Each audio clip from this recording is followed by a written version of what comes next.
Je vous remercie, Monsieur le Président. Nous l'avons souvent dit ici, le nerf de la guerre de nos politiques publiques reste le foncier. En effet, que ce soit pour la construction de logements, de voies propres, pour les mobilités, d'installation de zones économiques ou encore de la préservation d'espaces agricoles, tous nos grands enjeux nous ramènent à l'identification et au stockage de foncier métropolitain. Nous nous réjouissons donc de cette délibération qui porte plusieurs évolutions qui pour nous vont dans le bon sens. Tout d'abord, comme je le disais, l'action foncière touche toutes les grandes stratégies portées par notre établissement.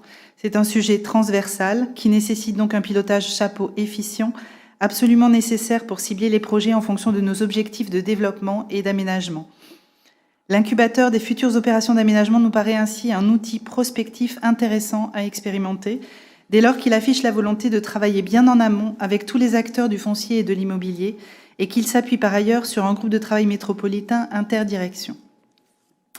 Également l'Observatoire du ZAN, qui a pour but d'équilibrer le décompte prévu en 2031 en y intégrant, en plus du comptage des zones artificialisées, celui des zones renaturées. Cela nous paraît une mesure de bon sens pour vérifier que les actions menées le sont bien en faveur de la transition écologique. Ce rapport affirme en outre la volonté de Bordeaux Métropole d'aider les communes pour le portage financier de leurs projets. D'une part en portant le portage de 8 à 10 ans maximum, d'autre part en supportant le risque financier lié à l'évolution du marché du foncier et de l'immobilier.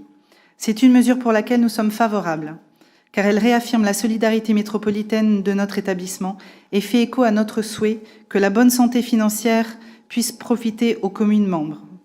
De plus, cette évolution s'adosse d'un meilleur contrôle des opérations financières via un comité d'engagement foncier qui inclut pour la première fois les élus métropolitains et communaux.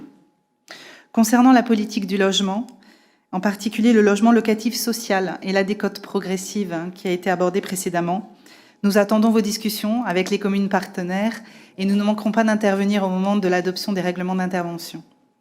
Pour toutes ces raisons, nous soutenons cette délibération qui propose des axes concrets pour l'action foncière et qui répond à notre souhait du renforcement du pilotage de notre métropole sur toutes les politiques publiques qui accompagnent les mutations de notre territoire et pour lesquelles l'intérêt métropolitain doit constamment être réaffirmé. Merci.